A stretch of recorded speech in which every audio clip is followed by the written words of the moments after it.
But first, when the 40th anniversary of the end of the Falklands War is marked tomorrow, it will add added poignancy for the daughter of sailor Gary Nelson.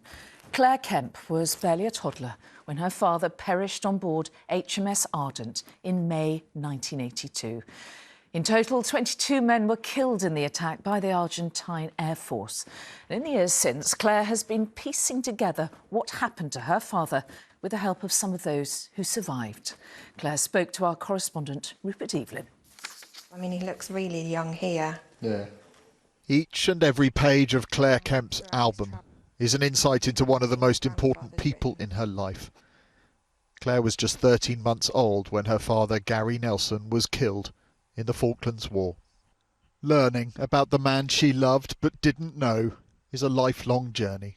It's been inquisitive to find out part of your identity. Finding out if I laugh like him or if I write like him. If my mum's often said that I have a certain walk. You know, at times that I've walked and she's, oh, that's your dad. Yeah. Gary Nelson was a sailor and a physical training instructor. He knew the crew of HMS Ardent well. And as she sailed south and into war 40 years ago, he made sure they were ready for action.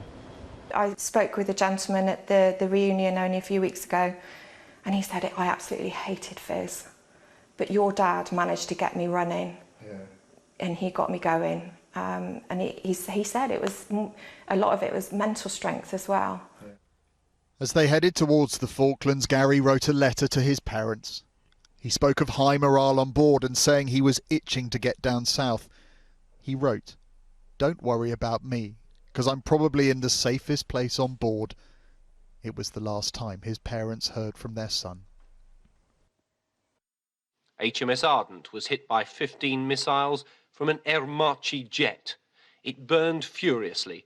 22 men died, more than 30 were wounded, many of them suffering serious burns. On the day that the ship was bombed, my dad actually took over steering of the ship, emergency steering, because of his strength.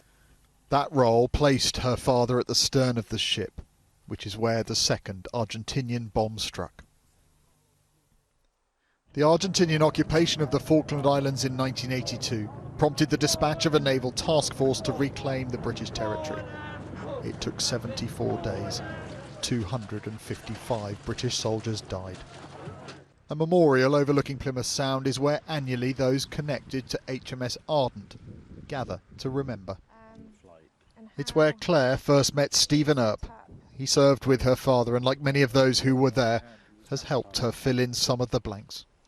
I think every year it's difficult. You know, the 35th, the 40th, I don't think it really matters really. It's in your mind and your memories every day really. But that's true for you as well. Absolutely. Every day. Yeah, every day. The value of reunion cannot be underestimated. It's why the Royal British Legion have this year placed emphasis on the mental well-being of bringing the Falklands generation together. Now, 40 years down the line, do you feel like you know your dad? Yeah, there is part of me that I feel like I know him. Yeah. And I often feel him around, if that makes any sense. Yeah. Your thoughts on your dad's role in the Falklands? He will always be a hero in our eyes. And I'm sure that he'll always be a hero in a lot of other people's eyes. I wish it wasn't him. I wish he was coming home. I wish he came home. Rupert Evelyn, ITV News, Plymouth.